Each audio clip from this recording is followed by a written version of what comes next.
स्वागत है आपका हमारे चैनल पर। मैं हूं आपके साथ शिप्रा सैनी। जम्मू कश्मीर से बड़ी खबर है। प्रधानमंत्री नरेंद्र मोदी की बैठक से पहले जम्मू कश्मीर में हाई स्पीड इंटरनेट पर रोक लगा दी गई है। इतना ही नहीं, जम्मू कश्मीर और एलओसी पर 48 घंटे का हाई अलर्ट भी जारी कर दिया गया है। सेना अलर्ट पर है। जम्मू कश्मीर को लेकर प्रधानमंत्री नरेंद्र मोदी की अगुवाई में 24 जून को लेवल मीटिंग होनी है राजधानी दिल्ली में। और जम्मू कश्मीर में जिस तरीके से इंटरनेट सेवा पर रोक लगाई गई है, जाहिर तौर पर माना जा रहा है कि जम्मू कश्मीर को लेकर बड़ा फैसला हो सकता है इस हाई लेवल मीटिंग में। आपको बता दें, राजधानी दिल्ली में प्रधानमंत्री नरेंद्र मोदी की अगुवाई में 24 जून को जम्मू कश्मीर को लेकर ये हाई लेवल बैठक होगी, जिसमें 8 राजनीतिक दलों के 14 नेताओं को इस सर्वदलीय बैठक में हिस्सा लेने के लिए आमंत्रित किया गया है। प्रधानमंत्री नरेंद्र मोदी के साथ दिल्ली में होने वाली इस बैठक में शामिल होने के लिए महबूबा मुफ्ती और तमाम जो नेता हैं, स्थानीय नेता जम्मू कश्मीर के, वो राजधानी दिल्ली के लिए रवाना भी हो चुके हैं। लेकिन आपको बता दें, गुपकार गठबंधन जो है वो ये उम्मीद कर रहा है कि अनुच्छेद 370 और 35A को लेकर कोई बातचीत इस बैठक में होगी। लेकिन उन्हें इस बैठक से पहले गुपकार गैंग को कहीं ना कहीं बड़ा झटका लगा है। जिस तरीके से सरकार ने यह साफ कर दिया है कि 35A या 370 को लेकर इस बैठक में कोई चर्चा नहीं होगी, बल्कि जम्मू कश्मीर के विकास को लेकर इस बैठक में बातचीत की जाएगी। और वहीं दूसरी ओर जम्मू कश्मीर में विधानसभा चुनाव की प्रक्रिया को किस तरीके से शुरू किया जाए, इसको लेकर इस बैठक में तमाम जम्मू कश्मीर के स्थानीय नेताओं के साथ जो ये बैठक high level meeting Jammu Kashmir को लेकर हो रही है, इसमें बातचीत हो सकती है। तो मोदी सरकार ने ये पहले ही गुपकार गैंग को बड़ा झटका देते हुए ये साफ कर दिया है कि विकास पर चर्चा होगी और परिसीमन को लेकर मोदी सरकार इस बैठक में बड़ा फैसला ले सकती है। पीओके और बलूचिस्तान को लेकर भी इस बैठक में बड़ा फैसला हो सकता है। तो जम्मू कश्मीर में आर्टिकल 370 को जब से खत्म किया गया है, उसके बाद बड़े राजनीतिक बदलाव देखने को मिले हैं। जो स्थानीय पार्टियां हैं, कहीं ना कहीं उनकी राजनीति को बड़ा झटका लगा है। आतंकवाद को जिस तरीके से बढ़ावा देने का काम जम्मू कश्मीर में पीडीपी और उमर अब्दुल्ला की पार्टी कर रही थी, उन्हें बड़ा झटका लगा है। और अलगाववादियों, आतंकवादियों को बड़ा झटका मोदी सरकार के फैसले ने जम्मू कश्मीर में दिया है। लेकिन उसके बाद अब एक बार फिर से इस मीटिंग ने कहीं ना कहीं सियासी सुगबुगाहट जो है तेज कर दी है।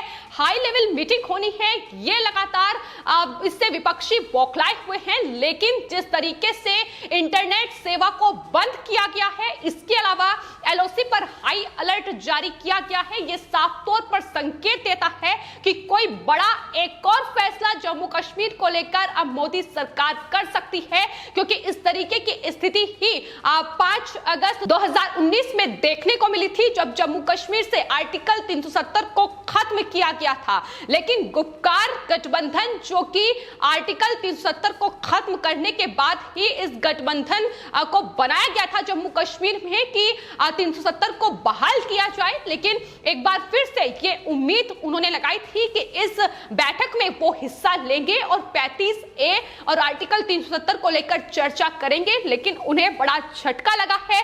फिलहाल राजधानी दिल्ली में कल यानी 24 जून को प्रधानमंत्री नरेंद्र मोदी के नेतृत्व में यह बैठक होगी, जिसमें प्रधानमंत्री नरेंद्र मोदी के अलावा गृह मंत्री अमित शाह, रक्षा मंत्री राजनाथ सिंह, जम्मू कश्मीर के LG Manoj Sinha, NSA Ajit Doval, PM के प्रिंसिपल सेक्रेटरी पीके मिश्रा, गृह सचिव अजय भल्ला के अलावा कुछ बड़े अधिकारी इस बैठक में हिस्सा लेंगे। और इसके अलावा जो स्थानीय नेता हैं जम्मू कश्मीर के, कुल 8 राजनीतिक दलों के 14 नेता इस सर्वदलीय बैठक में हिस्सा ले सकते हैं। ये लगातार जो कयास हैं वो लगाए जा रहे हैं। फिलहाल क्या कुछ बड़े फैसले जम्मू कश्मीर को लेकर इस हाई लेवल मीटिंग में होंगे, ये आने वाले वक्त में देखना होगा। लेकिन सरकार ने यह साफ कर दिया है कि 35A और 370 पर कोई बातचीत नहीं होगी और बलूचिस्तान पीओके को लेकर फैसला हो सकता है। पीओके जिस पर लगातार पाकिस्तान बौखलाया हुआ है और लगातार पाकिस्तान को यह डर सता रहा है कि दरअसल पाकिस्तान अधिकृत कश्मीर पर जिस तरीके से कब्जा कर रखा है, अब कहीं ना कहीं उस पर बड़ा फैसला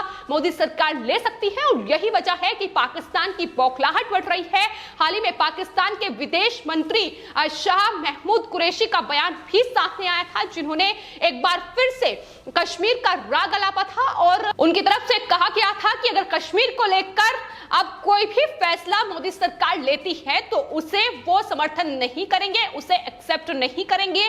तो इस तरीके से पाकिस्तान बौखलाया हुआ है, लेकिन बौखलाहट भारत में विपक्षी दलों की भी बढ़ रही है, फिर चाहे वो कांग्रेस पार्टी हो या टीएमसी प्रमुख ममता बनर्जी हो, वो भी लगातार मोदी सरकार को घेर रही हैं। हालांकि जम्मू कश्मीर को लेकर अब विधानसभा चुनाव की प्रक्रिया शुरू करने पर ही सरकार का ध्यान केंद्रित है, क्योंकि वहां लंबे समय से राष्ट्रपति शासन लगा हुआ है। ऐसे में अब परिसीमन अभ्यास होने के बाद ही वहां चुनाव हो सकते हैं और यही वजह मानी जा रही है कि परिसीमन को लेकर मोदी सरकार इस बैठक में बड़ा फैसला कर सकती है, सीटों की संख्या बढ़ाई जा सकती है। क्या कुछ फैसले इस पूरी बैठक में होंगे, ये आने वाले वक्त में देखना होगा। लेकिन फिलहाल सियासी हलचल राजधानी दिल्ली से लेकर जम्मू कश्मीर में काफी तेज है। तमाम नेता अब राजधानी दिल्ली का रुख जरूर कर रहे हैं, लेकिन सरकार का एजेंडा क्या है, किस मुद्दे पर बातचीत इस बैठक में होगी, ये पहले ही स्पष्ट कर दिया गया है। कुछ हालांकि मुद्दों को लेकर लगातार कयास भी लगाए जा रहे हैं, जैसा कि पीओके और बलूचिस्तान को लेकर कहा जा रहा है कि इस बैठक में फैसला हो सकता है। लेकिन कुल मिलाकर बात यह है कि गुपकार गैंग, जो कि आर्टिकल 370 को बहाल करने के लिए वहां बनाया गया था, वहां जम्मू कश्मीर के तमाम स्थानीय नेताओं के द्वारा, जिसमें महबूबा मुफ्ती, फारूक अब्दुल्ला और तमाम दूसरी पार्टियों के नेता भी शामिल थे। आपको बता दें, हालांकि इस प्रधानमंत्री की हाई लेवल मीटिंग से पहले श्रीनगर में people alliance for Gupkar declaration की बैठक भी हुई और इस बैठक में पूर्व केंद्रीय मंत्री फारूक अब्दुल्ला के आवास पर यह बैठक हुई, जिसमें उन्होंने हिस्सा लिया। इसके अलावा महबूबा मुफ्ती ने भी इस बैठक में शिरकत की और उसके बाद ही यह फैसला लिया गया कि दरअसल प्रधानमंत्री द्वारा बुलाई गई बैठक में वो शामिल होंगे। और इस बैठक के बाद गुपकार गठबंधन की ओर से ये कहा गया कि दरअसल ये गठबंधन अब देश के बड़े नेतृत्व के सामने अपना पक्ष रखेगा।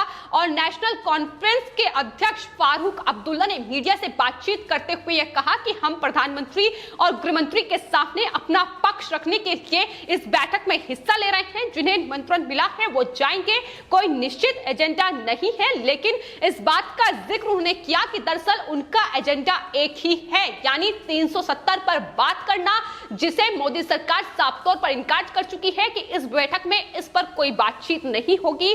वहीं महबूबा मुफ्ती की ओर से भी बयान सामने आया है, जिसमें उन्होंने कहा है कि सरकार दोहा में तालिबान के साथ बातचीत कर रही है, उसे पाकिस्तान के साथ भी बातचीत करनी चाहिए। उन्होंने कहा कि हम जम्मू कश्मीर में किए गए संवैधानिक परिवर्तनों के मुद्दे को उठाएंगे और इस बात पर जोर देंगे कि यह बदलाव अवैध है और कश्मीर मुद्दे के समाधान के लिए इसे वापस लिया जाना चाहिए। तो जम्मू कश्मीर को लेकर पहले ही मोदी सरकार बड़ा फैसला ले चुकी है। आर्टिकल 370 को खत्म किया गया, जिसके बाद जम्मू कश्मीर में बड़े बदलाव देखने को मिले और जाहिर तौर पर पहले जम्मू कश्मीर के लोगों को दोहरी नागरिकता मिली हुई थी, अब वो सिर्फ हिंदुस्तान के हो गए हैं। पहले अलग एक कश्मीर का भी झंडा था, जिसको अब खत्म कर दिया गया है। पहले वहां राज्यपाल शासन लगता था, लेकिन अब राष्ट्रपति शासन लग रहा है। तमाम ऐसे बदलाव हैं जो जम्मू कश्मीर में आर्टिकल 370 के खत्म होने के बाद देखने को मिले हैं। लेकिन सबसे बड़ा बदलाव यह है कि आतंकी गतिविधियों को बड़ा झटका लगा है और तमाम स्थानीय जो पार्टियां थी, फिर चाहे वो पीडीपी हो या फिर नेशनल कॉन्फ्रेंस हो, इन तमाम पार्टियों के नेता अलगाववादियों, आतंकवादियों को बढ़ावा दे रहे थे। लेकिन उसके बाद एक बड़ा बदलाव यह है कि आज जम्मू कश्मीर के युवा वहां रोजगार तलाश रहे हैं, वहां भर्ती जो हो रही है उसमें हिस्सा ले रहे हैं। लेकिन यह बदलाव जम्मू कश्मीर के स्थानीय नेताओं को रास नहीं आ रहा है, वो पाकिस्तान का राग अलाप रहे हैं, क्योंकि उनकी आतंकी गतिविधियों को बड़ा झटका लगा है। और यही वजह है कि जब हाई लेवल मीटिंग एक बार फिर से जम्मू कश्मीर को लेकर हो रही है, तो उन्हें उम्मीद है कि वो इस मुद्दे पर चर्चा करेंगे, लेकिन फिलहाल यह स्पष्ट हो चुका है कि जम्मू कश्मीर को लेकर अब परिसीमन और बलूचिस्तान पीओके के मुद्दे पर बातचीत हो सकती है, उसको लेकर कोई बड़ा फैसला हो सकता है। और जिस तरीके की स्थितियां फिलहाल जम्मू कश्मीर में है, हाई स्पीड इंटरनेट सेवा पर रोक लगा दी गई है और एलओसी पर जो हाई अलर्ट जारी किया गया है वो दिखाता है कि बड़ा फैसला अब इस बैठक में होगा, लेकिन क्या कुछ फैसला होगा ये 24 जून को ही साफ हो पाएगा। फिलहाल आपकी इस पूरे मामले पर क्या राय है, हमें कमेंट बॉक्स में जरूर लिखें और चैनल को सब्सक्राइब करें। धन्यवाद।